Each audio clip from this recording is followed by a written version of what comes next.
Hello guys, good evening. So this evening I will be discussing about equivalence relation, or I will give an example, a simple example about equivalence relation. So first, what is equivalence relation?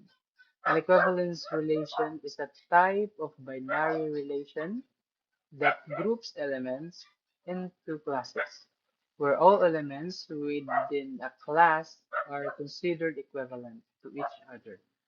For a relation R and a set A to be an equivalence relation, it must satisfy three key properties. So this is the three key properties of equivalence relation. First, we have reflexive, symmetric, and transitive. So what is reflexive? For every element is related to itself. So for every element that was related to itself. For example, for all A element in set A, A is related to A. So A is related to itself daw. A is related to A. So that is reflexive. So next we have symmetric. So symmetric. If one element is related to another, then the second element is related to the first. So the first element daw, or one or first element is related to the second, then the second element must also be related to the first. For example, for all E and B element in set A, if ang A is related sa B, then ang B pod is related pod siya sa A. Manitaw na ito nga symmetric. So next we have transitive. If one element is related to the second, and the second is related to the third, then the first is related to the third. So if ang first element daw is related to the second, and the second is related to the third, so ang first must also be related to siya sa third. So for all E, B, C element in set A, if A is related sa B, and then the B is related to C, then ang E pod is related pod siya sa C. So that is transitive. So technical issue, guys. So okay, so this is the example of equivalence relation sa ato ang set A. This relation is equivalence relation na siya kay na-satisfy na niya ang three key properties, which is the reflexive, symmetric, and transitive. This relation is reflexive since all elements in set A is related to itself. So, ano siyang elements sa itong set A, 1, 2, and 3.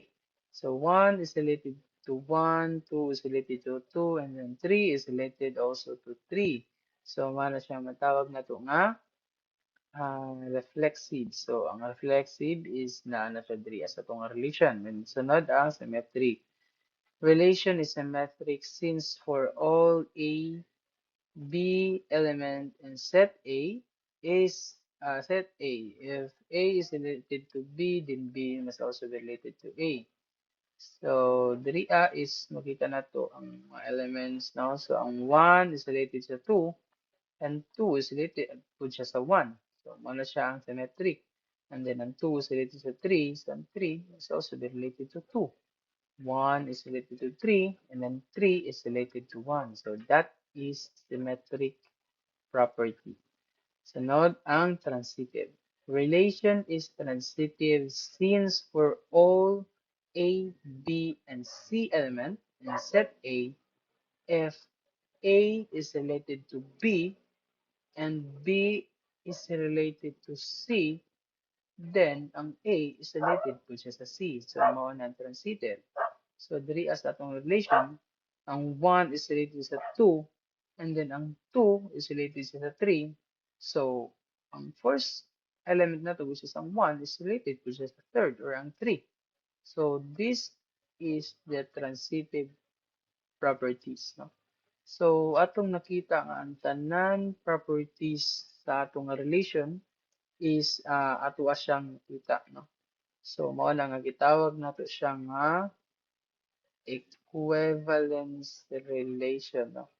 Matawag na to siyang equivalence relation kaya na-satisfy niya ang three ka mga properties, no? Na-satisfy niya ang three ka mga properties. So, that's why ato siya natawag og equivalence relation. So, I hope na may nasabtan sa ato ang So, I hope na natin nasabtan sa ato ang small discussion about equivalence relation. So, thank you for watching. Thank you for listening. God bless you all. Bye-bye.